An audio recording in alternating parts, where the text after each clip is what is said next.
Meet the black sicklebill of New Guinea's highlands.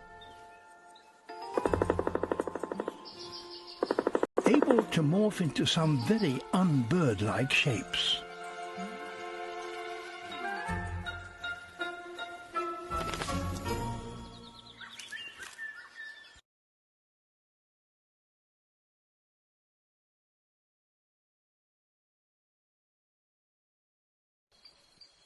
So as if the transformation from something bird-like to something so otherworldly wasn't enough, as he's bouncing and dancing back and forth along the log, every time she moves, he has to move to counter her, to maintain the illusion and keep presenting the proper perspective.